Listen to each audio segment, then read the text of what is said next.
1 year ago, I went on my first cold weather paddle on Kayaksdagen, which is Swedish Sea Kayaking Day. About a week ago, at the time of this recording, I went on the same paddle again, and I learned a few lessons from the very first one, some dumb mistakes I made that I've since figured out and done much better. And I've learned a few lessons from that first trip, some dumb mistakes that could have been potentially been very bad, and I've corrected it this time around. So I want to talk a little about them, what I did, and how I can make things better, or how I made things better.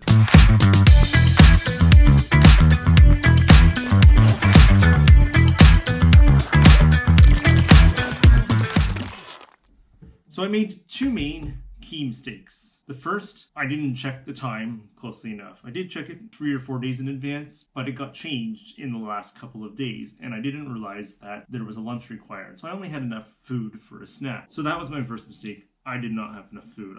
And I didn't eat breakfast beforehand because I have a bad habit of not eating breakfast beforehand. Well, bad habit, it's relative, because I have a habit of not eating breakfast beforehand. And so I got out there and I went to roll my snacks and to roll my coffee, and it definitely was not enough food for the amount of time that we were paddling. So by the end of it, I was pretty low energy because I simply did not have enough food to eat. The second issue, possibly more alarming, is I didn't dress myself warm enough. I had a dry suit on, and I had a couple layers on, but I did not have enough layers on. So when I got back, I didn't realize it at the time, but I think I was at a low level of hypothermia. I realized this later on, after the fact, when I ended up trying to take a nap with my youngest child and never warmed up during the entire nap, and then needing to have a hot shower for a while in order to actually get back to being warm and not feeling utterly drained. So that's when I realized that maybe I was a little bit hypothermic. So what did I do to fix those things?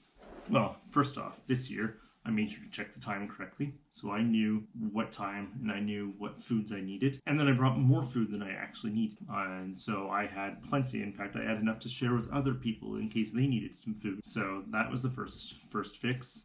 The easy one. The next one was dressing warmer. I had another layer underneath the dry suit, so I actually wore more or less the same things as last year plus another layer, and that certainly made a big positive difference. One thing that I did was at the bottom of the boat where my feet sit, I actually put a thin closed-cell foam pad underneath where my heels sit, and that just provided that little bit of extra protection between the water and my feet, and just prevents the cold from the water seeping up through and getting my feet cold.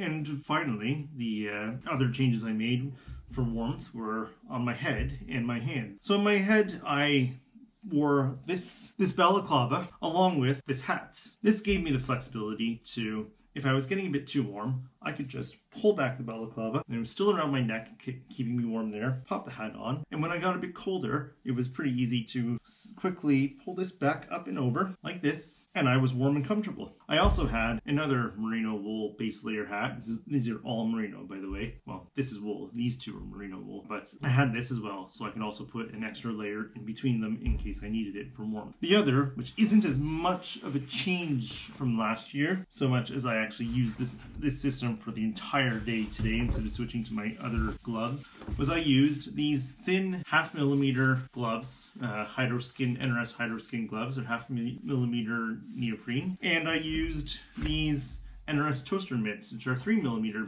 neoprene and soft and quilted on. And I wore these ones inside of these ones. The purpose for this is that A, my hands stay warmer inside than if I just went with the single layer alone. And the second was, if I needed, for any reason, to take my mitts off to do something like adjust my hat, I didn't have to take these off. And I had great dexterity, and I was able to keep my hands warm and not exposed to the air while I was working. I have more information on the gloves and what gloves I use in another video that I will link in the description below. So those are the changes I made, and you know what? I was really warm and comfortable this year. I came back not hungry, I was full of energy, and I was good to go. I didn't have any problems I had last year. I didn't put myself at the risk of hypothermia once again, and it was good because this year it snowed on us. It was actually colder this year than by a few degrees than it was last year. So, and we had some ice nearby where last year the water was still completely open. So that's what I did. If you find any of this information useful, you